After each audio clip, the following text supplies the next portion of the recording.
जय हिंद दोस्तों, welcome to VIP civil गुरु। तो गाइज एसएससी जेई 2022 के जो प्रीवियस ईयर के क्वेश्चंस हैं 14 नवंबर 2022 को जो पेपर हुआ था मॉर्निंग शिफ्ट का, उसका हम डिटेल सॉल्यूशन देख रहे थे।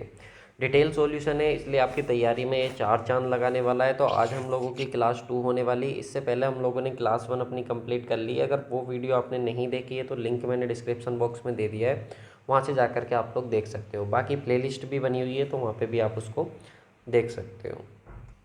तो भाई लास्ट वीडियो में जहाँ तक हमने क्वेश्चन कंप्लीट कर लिए थे, आज की इस वीडियो में हम वहाँ से आगे की क्वेश्चंस अपने कंप्लीट करने वाले हैं।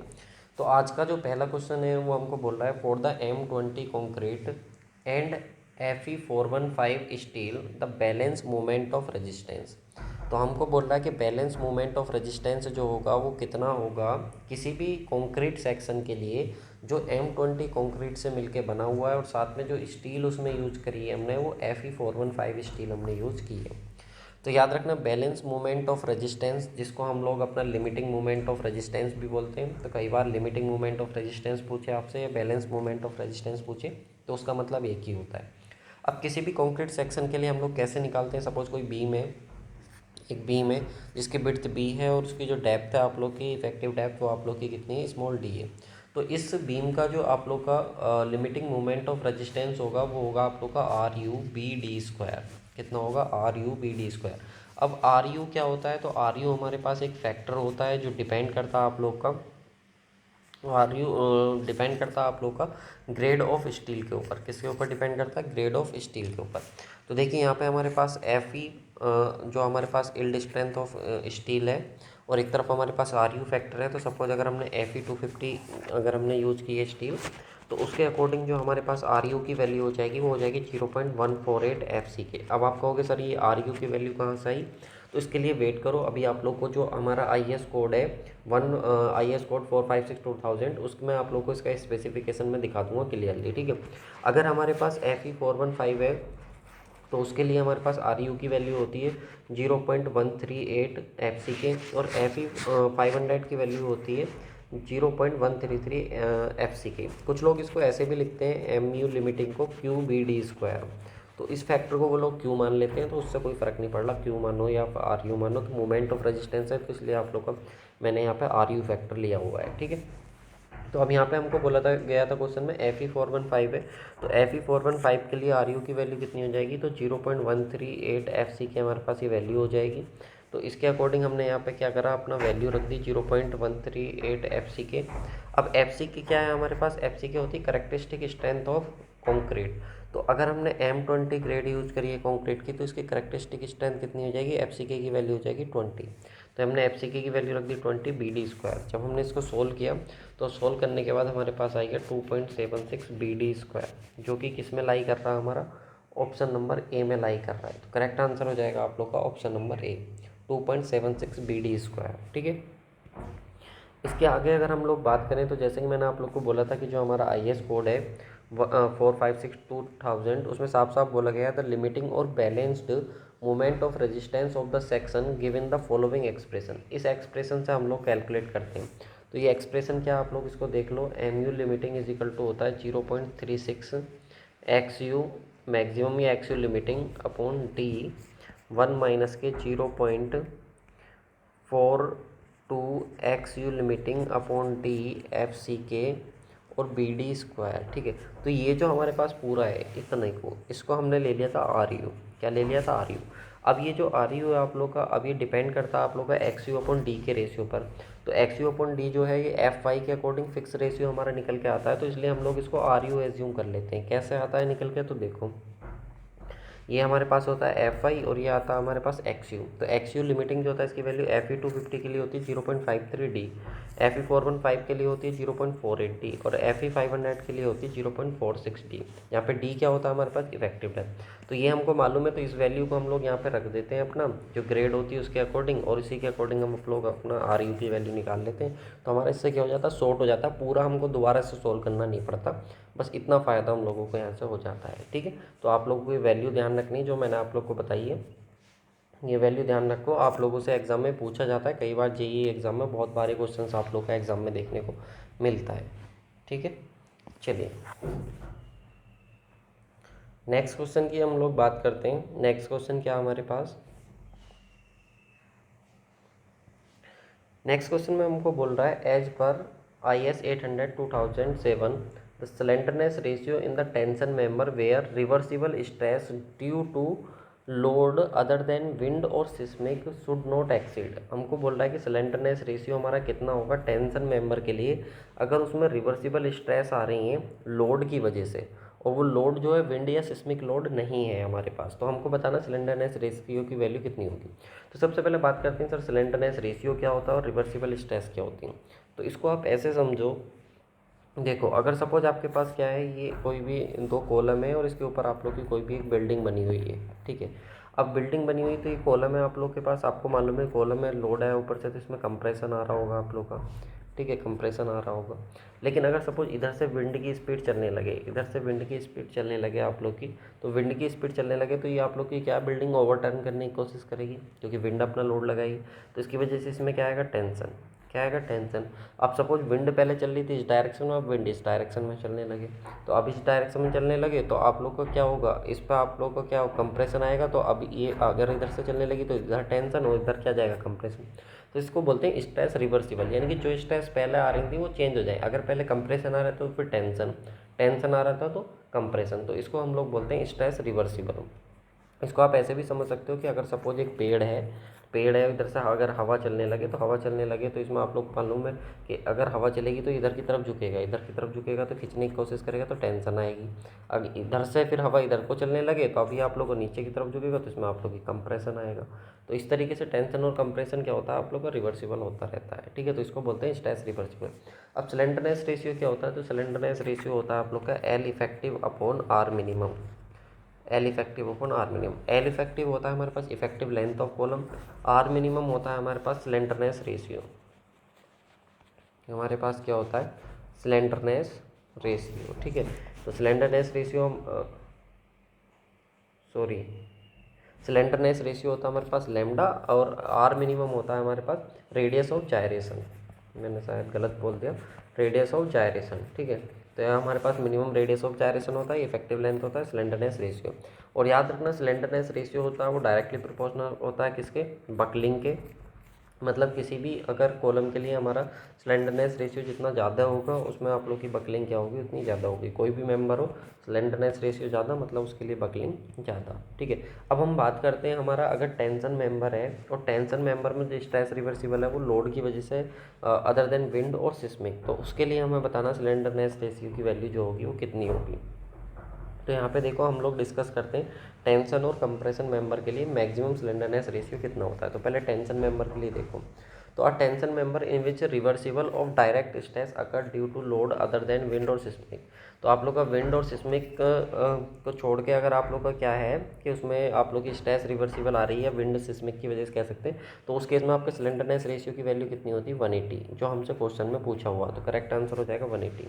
वहीं पे आप देखो a member normally acting as a tie, एक मेंबर आप लोग का टाई मेंबर की तरह काम कर रहा है रूफ ट्रस में या फिर ब्रेसिंग सिस्टम में, subject to possible reversible of stresses resulting from action of wind और अर्थक्वेक। और उसमें आप लोग का विंड और अर्थक्वेक की वजह से क्या है स्ट्रेस रिवर्सिबल हो जाए, तो उस केस में आप लोग की स्लेंडरनेस रेशियो की वैल्यू कितनी होती है, 350 होती है। और एक मेंबर अगर हमेशा टेंशन में है तो उसके लिए स्लेंडरनेस रेशियो की वैल्यू कितनी होती है, 400। तो ये आप लोग के लिए आता है टेंशन मेंबर के लिए। टेंशन मेंबर के लिए पूछा था तो करेक्ट आंसर कितना हो जाएगा हमारे पास, 180 करेक्ट आंसर हो जाएगा, ठीक है। इसके साथ ही अगर हम बात करें कंप्रेशन मेंबर के लिए, तो कंप्रेशन मेंबर देखो T4 टेंशन होता है और C4 कंप्रेशन होता है। तो C4 कम भी होता है, यानी कि आप लोग की कंप्रेशन में क्या होती है, वैल्यू कम हो जाती है। जैसे कि अगर हम बात करें a tension member reversible of direct stress occur due to load other than wind और सिस्मिक, तो हमारा 180 होता है, ये तो हमको मालूम ही है।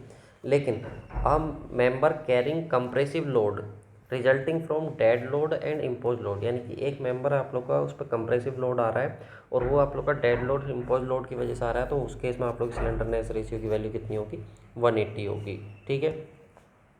इसके बाद आप लोग का है a member subjected to compressive force, एक मेंबर इस पर कंप्रेसिव फोर्स लगा हुआ है और वो किसकी वजह से, विंड और जो आपका अर्थक्वेक एक्शन होता है उसकी वजह से, तो वहाँ पर आप लोग का जो होगा स्लेंडरनेस रेशियो की वैल्यू कितनी होगी, 250 होगी। एक मेंबर कंप्रेशन फ्लैंज है आप लोग का बीम का और आप लोग का उसमें लेटरल टॉर्जन बकलिंग हो रही है। कैसी हो रही है? लेटरल टॉर्जनल बकलिंग अगर आपकी हो रही है तो उसमें लैम्डा की वैल्यू कितनी रहेगी आप लोग की?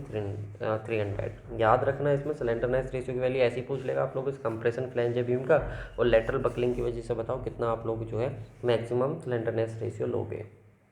नेक्स्ट है, अगर आप लोग का एक normally acting as a tie roof truss और bracing system not considered effective when subjected to possible reversible stress resulting from action of wind और अर्थक्वेक। यानी कि आप लोग का एक नॉर्मली एक मेंबर है जो कि टाई मेंबर यूज होता है आप लोग का रूफ ट्रस और ब्रेसिंग में, और वो आप लोग का सब्जेक्टेड टू है उसमें जो आप लोग का नॉट कंसिडर, हमने उसमें कंसिडर नहीं करा हुआ है subjected to possible reversible stress action due to wind और अर्थक्वेक। यानी कि हमने विंड और अर्थक्वेक को अपना लगा हुआ था लेकिन हमने उसको कंसिडर नहीं करा हुआ है टाई मेंबर में जो कि रूफ ट्रस और ब्रेसिंग में यूज हुआ है। तो उस केस में आप लोग की जो स्लेंडरनेस रेशियो की वैल्यू वो कितनी होगी आप लोग की? 350 होगी। तो याद रखना आप लोगों से वैल्यू पूछता है, कंप्रेशन के लिए पूछता है कि मैक्सिमम वैल्यू कितनी होती है, तो ये ध्यान रखना 350 होती है। टेंशन के लिए पूछता है स्लेंडरनेस रेशियो की मैक्सिमम वैल्यू कितनी होती है? 400 होती है। तो ये सारी वैल्यू आप लोगों से पूछी जाती हैं एग्जाम में, तो बहुत इंपॉर्टेंट है आपका एग्जाम के पॉइंट ऑफ व्यू से।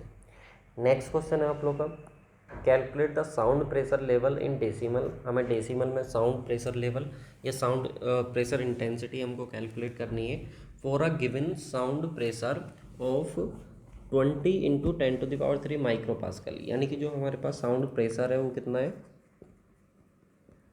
20 × 10⁻³ माइक्रो पास्कल। ठीक है, ये हमारे पास गिवन है। और जो स्टैंडर्ड हम लोग लेते हैं, स्टैंडर्ड कितना लेते हैं? तो वो हम लेते हैं 20 माइक्रो पास्कल। 20 माइक्रो पास्कल यानी कि 20 × 10⁻⁻⁶ पास्कल हमारा ये स्टैंडर्ड होता है जिसके रेस्पेक्ट में हम लोग देखते हैं। तो साउंड प्रेशर लेवल कितना होगा डेसिमल में? तो इसके लिए हमारे पास जो है ये सिंपल सा एक फॉर्मूला होता है, ये आप लोग को मालूम होगा। इन्वायरमेंटल इंजीनियरिंग का क्वेश्चन है आप लोग का। अब देखो इन्वायरमेंटल इंजीनियरिंग में जो साउंड पोल्यूशन होता है उससे क्वेश्चन फ्रेम हुआ है, तो ऐसा नहीं कि लास्ट वाला पोर्शन आप लोग छोड़ देते हो कि वहाँ से क्वेश्चन एग्जाम में नहीं बनेगा, तो वहाँ से भी आप लोग का क्वेश्चन बनता है। तो देखो साउंड प्रेशर लेवल को कैलकुलेट करने का हमारे पास फॉर्मूला होता है 20 × log 10⁻⁻ PRMS/PRMS नोट। अब PRMS क्या होता है?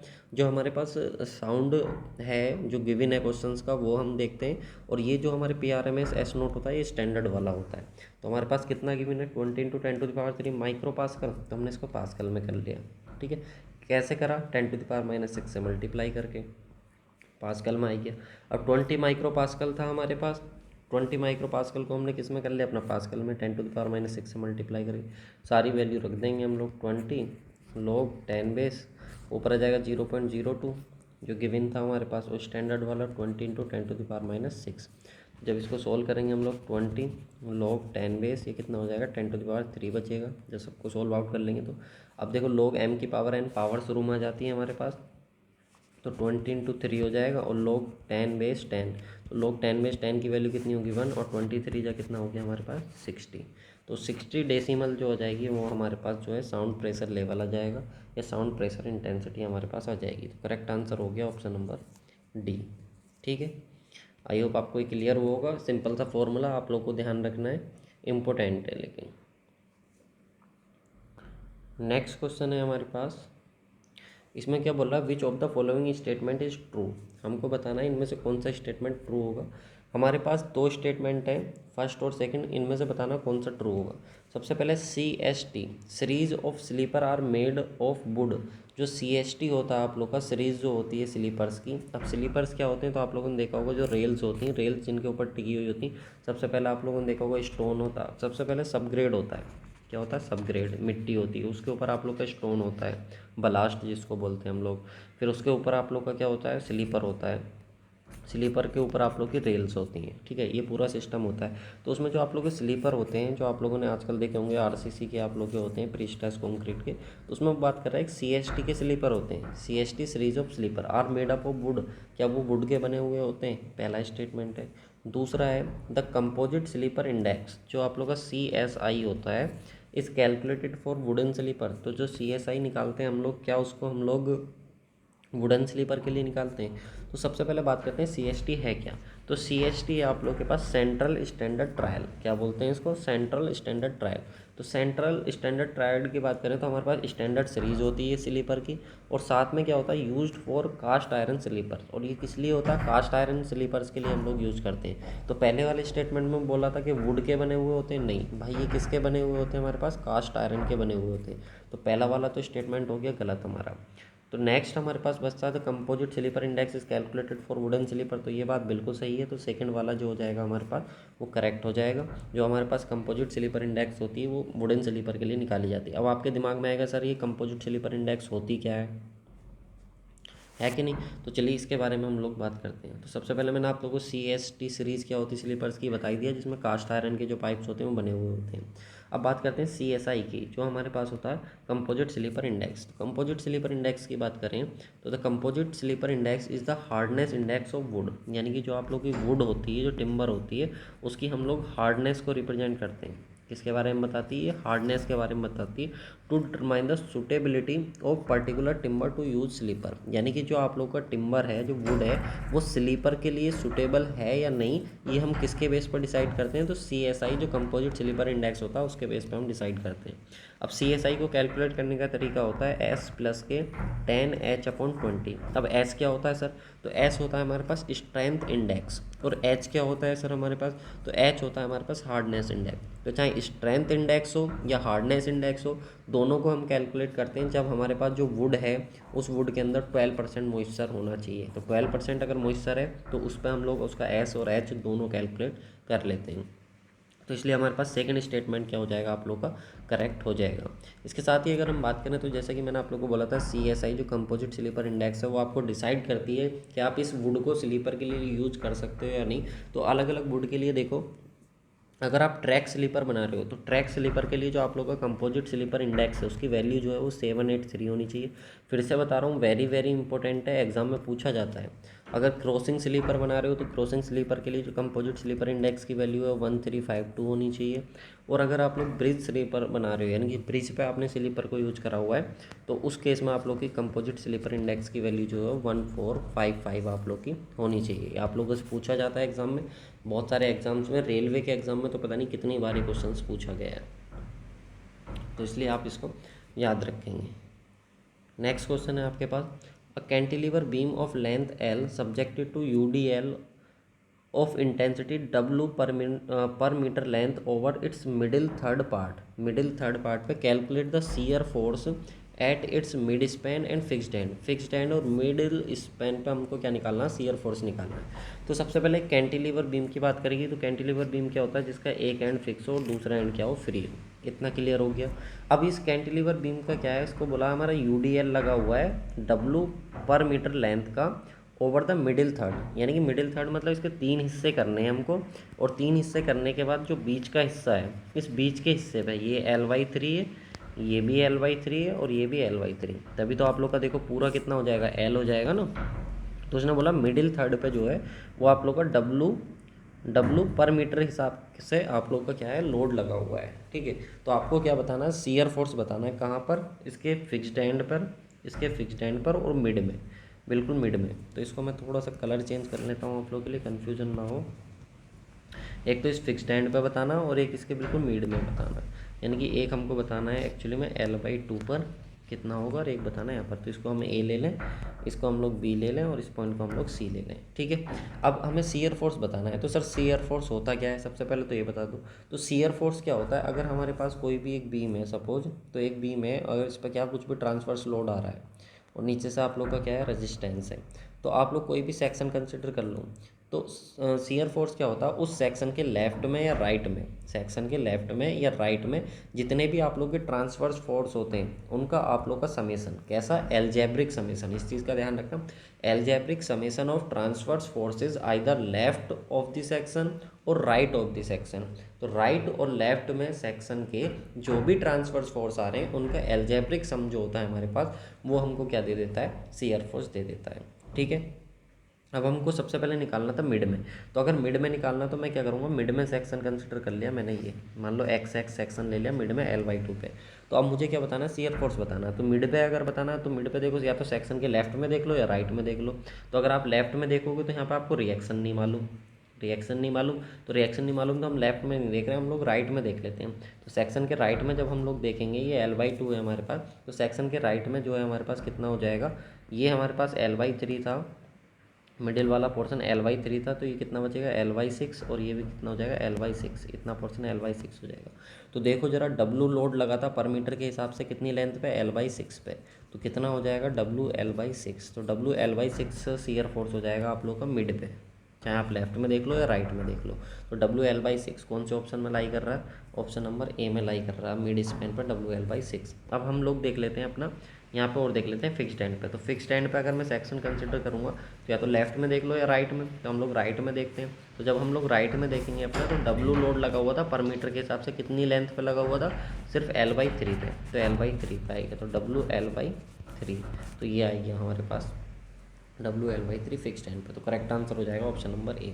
ऐसे ही तो निकालते हैं ना हम लोग जब पर मीटर की लेंथ के हिसाब से दिया होता। अगर हमारे पास सपोज सिंपल होता, पॉइंट लोड होता, ऐसा मान के चलो अगर ये फिक्स्ड एंड है और मान लो यहाँ पे हमारे पास 20 का लोड लगा होता है, यहाँ पे हमारे पास 10 का लोड लगा होता है, और इस सेक्शन पे हमको शियर फोर्स निकालना होता। तो अगर पॉइंट लोड लगा हुआ तो सिंपल हम लोग देख लेते 20 + 10 यानी कि 30 का हो जाता। लेकिन यहाँ पे पर मीटर के हिसाब से तो लेंथ से तो मल्टीप्लाई करानी पड़ेगी ना उसको पॉइंट लोड में कन्वर्ट करने के लिए, ठीक है। तो उस टाइप से ही हमारे पास है, क्लियर। बाकी सॉल्यूशन चाहिए तो आपको यहाँ पे मिल जाएगा। वैसे पूरा मैंने आप लोग को एक्सप्लेन कर दिया और उससे ज़्यादा आप लोगों को कोई ज़रूरत उसमें है नहीं। चलिए नेक्स्ट क्वेश्चन की बात करते हैं। The aggregate which are available near the river front are found to have round shape due to. देखिए जब आप लोग का जो एक एग्रीगेट होता है, जो रिवर फ्रंट होता है, रिवर फ्रंट होता है, तो रिवर के फ्रंट पर जो आप लोग का एग्रीगेट मिलता है वो राउंड शेप का मिलता है। कैसा मिलता है, राउंड शेप का। तो वो राउंड शेप जो होता है एक्चुअल में, जो एग्रीगेट होता है जब वो पानी के साथ बह रहा होता है तो वो राउंड शेप में कन्वर्ट हो जाता है। तो वो किसकी वजह से होता है, ये हमको पूछ रहा है क्वेश्चन। क्रैशिंग, इम्पैक्शन, सेग्रीगेशन या एट्रिशन। तो देखो दो फिनोमिना होती हैं हमारी एग्रीगेट की, एक होता है एट्रिशन और एक होता है हमारे पास एब्रेशन। दोनों की बात करते हैं, दोनों ही बड़े इंपॉर्टेंट पॉइंट है, एट्रिशन और एब्रेशन। जब आप लोग एग्रीगेट और एग्रीगेट यानी कि स्टोन और स्टोन जब आपस में रगड़े जाते हैं ना, दोनों आपस में रगड़ते हैं, तो इस फिनोमिना को बोलते हैं हम लोग एट्रिशन। क्या बोला जाता है इसको, एट्रिशन। वहीं पे जैसे कि आप लोग सपोज कोई रोड है, आप लोग का क्या है, रोड। अब कोई रोड है तो रोड है और नीचे आप लोग का तो स्टोन ही प्रेजेंट है भाई, स्टोन पत्थर प्रेजेंट है। तो जब उसके ऊपर कुछ चलेगा तो लोड, ये जो स्टोन है वो आपस में रगड़े जाएंगे। तो इन स्टोन के बीच में जो आप लोग का फिनोमिना होगा उसको हम लोग बोलेंगे एट्रिशन। लेकिन सपोज आप लोग का रोड था और आप इस पर गाड़ी चला रहे थे, तो आपने ब्रेक मारे, तो जैसे ही आपने ब्रेक मारे तो ब्रेक मारने के बाद क्या आप लोग का जो टायर होता है कई बार इस पर क्या हो जाता है, स्किड हो जाता है। देखा हो ना, स्किड होता है, खिंचड़ता चला जाता है टायर। तो जो खिंचड़ता चला जाता है, स्किड हो जाता है, तो इस फिनोमिना को बोलते हैं हम लोग एब्रेशन। यानी कि जब टायर और पेवमेंट के बीच क्या होती है, रबिंग होती है, तो उसको बोलते हैं एब्रेशन। तो एब्रेशन क्या होता है और एट्रिशन क्या होता है, दोनों का आप लोग ध्यान रखेंगे, बहुत इंपॉर्टेंट है। तो यहाँ पर जो राउंड शेप हमको देखने को मिलता है वो किसकी वजह से देखने को मिलता है, एट्रिशन की वजह से हमको देखने को मिलता है, ठीक है।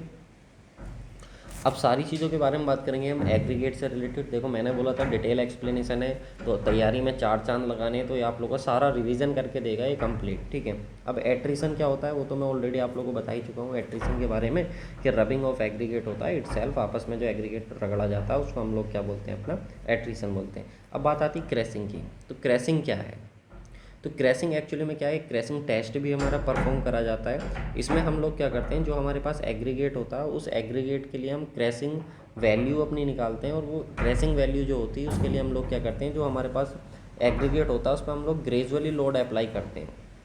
क्या करते हैं, ग्रेजुअली कंप्रेसिव लोड अप्लाई करते हैं।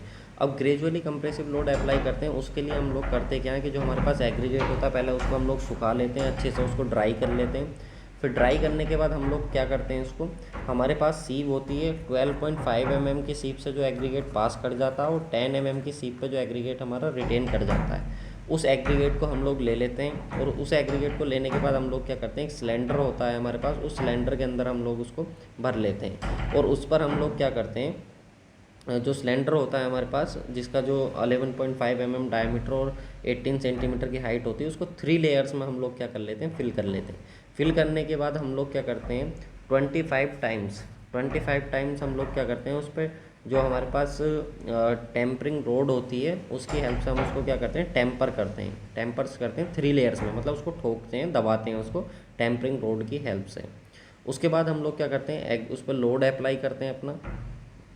फाइनली लोड अप्लाई करने के बाद क्या करते हैं, जब हमारे पास वो टेम्परिंग वगैरह कर दी हमने, उस पर लोड अप्लाई कर दिया अपना कंप्रेसिव लोड, तो हम क्या करते हैं उसको 2.36 mm की सीप से पास कराते हैं, 2.36 mm की सीप से। तो जो टोटल एग्रीगेट सिलेंडर के अंदर फिल करा था, जो टोटल एग्रीगेट हमने सिलेंडर के अंदर फिल करा था, उसका जो वेट होता है उसको हम लोग लेते हैं अपना W1, जो हमने टोटल सिलेंडर के अंदर फिल करा था कंप्रेसिव लोड लगाने से पहले, और 2.6 mm की सीप से, 2.36 mm की सीप से पास करने के बाद जो वेट मिलता है उसको हम लोग बोलते हैं W2। तो यहाँ से हम लोग एक रेशियो निकालते हैं, W2/W1 परसेंटेज में निकालते हैं, तो 100 से मल्टीप्लाई कर देते हैं, जिसको बोलते हैं एग्रीगेट क्रेसिंग वैल्यू। अब ये जो एग्रीगेट क्रेसिंग वैल्यू आती है, इसके रिजल्ट को हम ऐसे कंसिडर करते हैं, अगर इसकी वैल्यू 30% से कम आई है तो वो हमारा सरफेस कोर्स के लिए यूज़ कर लेंगे हम लोग। पेवमेंट में सबसे ऊपर की कोर्स होती है उसको सरफेस कोर्स बोलते हैं, उसके लिए यूज़ कर लेंगे। और जो बेस कोर्स होता है उसके लिए जो एग्रीगेट क्रेसिंग वैल्यू है वो आप लोग की 45% से कम होनी चाहिए। तो ये तो होता है हमारे पास क्रेसिंग टेस्ट। इसी तरीके से होता है हमारे पास इम्पैक्ट टेस्ट। इम्पैक्ट टेस्ट भी हम लोग करते हैं अपना एग्रीगेट पे। तो इम्पैक्ट टेस्ट की बात करते हैं, जिसको हम लोग बोलते हैं इम्पैक्शन। एक्चुअली में गाइस जब मैं ये आपको पढ़ा रहा हूँ ना, तो इस समय बाहर बहुत तेज़ आंधी तूफान चल रहा है, एकदम भयानक वाला, ठीक है। तो इसलिए अभी थोड़ा सा दिक्कत आ गई थी, बाकी कोई नहीं। चलो इम्पैक्ट टेस्ट की हम लोग बात करते हैं। तो इम्पैक्ट टेस्ट में हम लोग क्या करते हैं, हम देखते हैं कि जो हमारे पास एक एग्रीगेट होता है वो कितना इम्पैक्ट और सोकिंग लोड को रजिस्ट कर सकता है। तो इसके लिए हम क्या करते हैं, अपना जो एग्रीगेट होता है उसकी सेम प्रोसेस होती है, उसको हम लोग W1 और W2 अपना निकाल लेते हैं वैसे ही, लेकिन हम लोग इसमें क्या करते हैं, इम्पैक्ट लोड लगाते हैं। इम्पैक्ट लोड कितना लगाते हैं हम लोग, 13.5 से लेकर के 14 किलोग्राम तक का हम लोग अपना लोड निकालते हैं, लोड लगाते हैं। उस पर लोड लगाने के बाद जो है हमारे पास जो एग्रीगेट हमने फिल करा था सिलेंडर के अंदर, उसको हम 2.36 mm की सीप से पास करते हैं। तो जो पास करते हैं वो हमारे पास W2 हो जाता है, जो हमने लिया था टोटल एग्रीगेट वो हमारे पास W1 होता है। और ये जो लोड होता है हमारा वो 38 सेंटीमीटर की हाइट से हम लोग इसको फॉल कराते हैं। पूछा गया क्वेश्चन कितने सेंटीमीटर की हाइट से फॉल कराते हैं, 38 सेंटीमीटर की हाइट से हम लोग इसको फॉल कराते हैं। और एग्रीगेट इम्पैक्ट वैल्यू हम निकाल लेते हैं अपना W1/W2, परसेंटेज में चाहिए होती है तो 100 से मल्टीप्लाई कर देते हैं। तो अगर हमारे पास एग्रीगेट इम्पैक्ट वैल्यू जो है वो लेस देन 30% आ रही है तो सरफेस कोर्स के लिए एग्रीगेट सुटेबल है। और अगर हमारे पास एग्रीगेट इम्पैक्ट वैल्यू जो है वो लेस देन 40% आ रही है, यानी कि 40 से 30 के बीच में आ रही है, तो हम उसको अपना बोलेंगे जो बिट्यूमिनस मैकाडम होता है उसके लिए हम उसको यूज कर सकते हैं। उसके बाद होता है, एक होता है सेग्रीगेशन। सेग्रीगेशन में क्या होता है, segregation of an aggregate product will likely occurs when the ratio of size of largest particle of the size of smallest exceed in, यानी कि जब आप लोगों का क्या होता है, जो एग्रीगेट 2:1 में हो जाता है, यानी कि जो आप लोग के लार्जेस्ट साइज होता है वो 2 के रेशियो में रहता है, स्मॉलेस्ट आप लोग के 1 के रेशियो में रहता है, तो इससे ज़्यादा एक्सीड हो जाता है तो उसको हम लोग बोल देते हैं अपना सेग्रीगेशन। सेग्रीगेशन उसमें भी होता है आप लोग का, जब आप लोग कॉन्क्रीट की जब कास्टिंग करते हो तो उसमें जो आप लोग का जो एग्रीगेट बाहर आ जाता है, अलग आ जाता है, तो उसको भी हम लोग सेग्रीगेशन अपना बोलते हैं, ठीक है। नेक्स्ट क्वेश्चन की बात करते हैं। नेक्स्ट क्वेश्चन है हमारे पास, the Thiessen polygon method is use to. जो थीसन पॉलीगन मेथड होता है आप लोग का वो किस लिए यूज़ करा जाता है, तो मैं आपको सिंपल सा बता दूँ, जो थीसन पॉलीगन मेथड होता है आप लोग का वो यूज़ करा जाता है जो एवरेज प्रिसिपिटेशन होता है किसी भी एरिया के अंदर कैलकुलेट करने के लिए, उसको हम लोग यूज़ करते हैं। अब जो एवरेज प्रिसिपिटेशन होता है, प्रिसिपिटेशन क्या होता है, यानी कि जो रेनफॉल हुआ है हमारा वो कितना हुआ है किसी भी एरिया के अंदर, उसका अगर हमको एवरेज निकालना हो तो उसके लिए हमारे पास 3 मेथड होते हैं। वो 3 मेथड कौन कौन से होते हैं, एक होता है अर्थमेटिक मीन मेथड, एक होता है थीसन पॉलीगन, एक होता है आइसोहाइटल मेथड। तो अर्थमेटिक मीन में हम लोग क्या करते हैं, जो एरिया होता है अलग अलग स्टेशंस पर हम लोग अपना क्या करते हैं, रेन गेज को लगा देते हैं। सपोज यहाँ पे रीडिंग मिली P1, यहाँ पे P2, यहाँ पे P3, यहाँ पे P4 और यहाँ पे P5। तो हम लोग अर्थमेटिक मीन में क्या करेंगे कि अगर मीन प्रिसिपिटेशन निकालना तो P1 plus P2 plus P3 plus P5 पाँचों को जोड़ के 5 से डिवाइड कर देंगे तो हमारे पास आ जाएगा वहाँ पे अर्थमेटिक मीन के अकॉर्डिंग जो उस एरिया के अंदर एवरेज प्रिसिपिटेशन कितना हुआ, कितना रेनफॉल हुआ, वो हम निकाल लेंगे, ठीक है। थीसन पॉलीगन में क्या करा जाता है, तो थीसन पॉलीगन में आप लोग का जो एरिया है, सपोज ये आप यहाँ पे एक लगा दिया, यहाँ पे एक लगा दिया, यहाँ पे एक रेन, इनको हम लोग क्या करते हैं, पहले कनेक्ट करते हैं लाइन से, फिर इनके परपेंडिकुलर लाइन हम ड्रॉ करते हैं, तो यहाँ पे प्रॉपर एक जोन क्रिएट हो जाता है ये। तो इस रेन गेज का जो जोन हो गया वो इतना हो गया, इस रेन गेज का जो जोन हो गया वो इतना हो गया, और इस रेन गेज का जो जोन हो गया वो इतना हो गया। तो area A1, precipitation P1, area ये precipitation P2, area A2, precipitation P3 और एरिया A3। तो हम लोग क्या करते हैं इसका यहाँ पे निकालते हैं एवरेज प्रिसिपिटेशन कैसे, P1 A1 प्लस के P2 A2 प्लस के P3 A3 upon A1 plus A2 plus A3, इस तरीके से हम लोग अपना कैलकुलेट कर लेते हैं। ठीक है, तो ये होता है हमारे पास थीसन। अगला आता है आइसोहाइटल मेथड। तो आइसोहाइटल मेथड नाम से क्लियर हो, आइसोहाइट मतलब क्या होता है, वो लाइंस जो इक्वल रेनफॉल को ज्वाइन करती हूँ। जहाँ जहाँ पर इक्वल रेनफॉल हुआ उन लाइन को हम लोग देख लेते हैं, तो वो हमारे पास क्या होती है, आइसोहाइट। तो आइसोहाइट में हम लोग क्या करा, सपोज ये हमारे पास वो लाइन है जहाँ पे इक्वल रेनफॉल हमारा हुआ था। तो ये P1 है, इस लाइन पे जितने भी आप लोग के रेन गेज है वहाँ पे इक्वल रेनफॉल देखने को मिला। ये P2, ये P3 और ये P4। ठीक है, तो इस तरीके से हमारे पास होता है। तो हम लोग क्या करते हैं, इसके बीच का एरिया हमने ले लिया A1, इनके बीच का एरिया A2, इनके बीच का एरिया A3। तो हम लोग कैसे करते हैं, P1 प्लस P2 का एवरेज निकालते हैं और मल्टीप्लाई करा देते हैं इनके बीच के एरिया से। ऐसे ही हम लोग P2 प्लस के P3 का एवरेज निकालते हैं और मल्टीप्लाई करा देते हैं इनके बीच के एरिया से A2 से। ऐसे ही डॉट डॉट चलता रहता है और नीचे आ जाता है A1 plus A2 plus A3। इस तरीके से हम लोग इसको अपना कर लेते हैं। तो इस तरह से हम इसको सोल्व करते हैं। अब देखो सबसे बड़ी चीज़ यार, आप लोग को मालूम है कि जो आप लोग का SSC JEE है उसके लिए एग्ज़ाम जो है डेट आप लोग की आउट कर दी गई है 2023 के लिए। SSC JEE 2023 के लिए जो एग्ज़ाम डेट है वो आउट हो गई है। 9, 10 और 11 अक्टूबर को आप लोग का एग्ज़ाम होने वाला है। तो होपलेस होने की बिल्कुल ज़रूरत नहीं है। अगर आपकी स्टडी एकदम कंटिन्यूसली चल रही है तो आपको कुछ भी चिंता करने की ज़रूरत नहीं है। और बाकी 150 दिन का प्लान मैं आप लोगों को अपने चैनल पर प्रोवाइड करा रहा हूँ कम्युनिटी पे, वहाँ से जा कर के आप उसको देख सकते हो। साथ में हमारा लक्ष्य बैच चल रहा है, लक्ष्य 2.0, आप उसको भी ज्वाइन कर सकते हो अगर आप लोगों को प्रिपरेशन करना कंप्लीट। और उसकी जो फीस है वो 1199 है। लेकिन जैसे ही एग्ज़ाम डेट आई है तो मैंने आप लोगों के लिए एक स्पेशल ऑफर दिया है। और गाइज मैं उसको ज़्यादा एफर्ट नहीं कर सकता, देखो यार आप लोगों की टेक्निकल चीज़ें हैं तो इससे कम प्राइस में क्या होगा। लेकिन आप लोग को 50 स्टूडेंट्स को, स्टार्टिंग के 50 स्टूडेंट्स के लिए जो आप लोग का लक्ष्य 2.0 बैच था वो 1199 का ना होकर के 99 का मिलने वाला है, यानी कि 999 का आप लोग को मिलने वाला है। इसके लिए आप लोग को कूपन कोड अप्लाई करना है, विपिन सर 200। ये कूपन कोड जैसे ही आप अप्लाई करोगे तो वहाँ पे प्राइस आप लोगों का लेस हो जाएगा। कोई दिक्कत आए तो 8077283538 पे आप ज्वाइन कर सकते हो। और आप लोगों का प्यार और सपोर्ट इतना मिल रहा है कि हमारा जो कोर्स है लक्ष्य 2.0 वो ट्रेंडिंग में चला गया था, जिसकी वजह से क्लास प्लस की तरफ से जो एडटेक एंटरप्रेन्योर अवार्ड था वो भी हमें मिला था। लास्ट वीडियो में मैंने आप लोग को बताया था, तो आप प्रिपरेशन करते रहो। मैंने एग्ज़ाम जैसे निकाला था उससे बेहतर तरीके से आप लोग को यहाँ पे गाइड कर रहा हूँ, तो आप लोग फर्स्ट अटैम्प्ट में यहाँ पे एग्ज़ाम को जो है वो निकाल सकते हो। तो thank you so much guys for watching this video. मिलते हैं नेक्स्ट वीडियो में, ऐसा ही कंटेंट आप लोग के लेकर के आता रहूँगा। वीडियो अच्छी लग रही हो तो लाइक करते रहो, कमेंट करते रहो और दोस्तों के साथ शेयर करते रहो।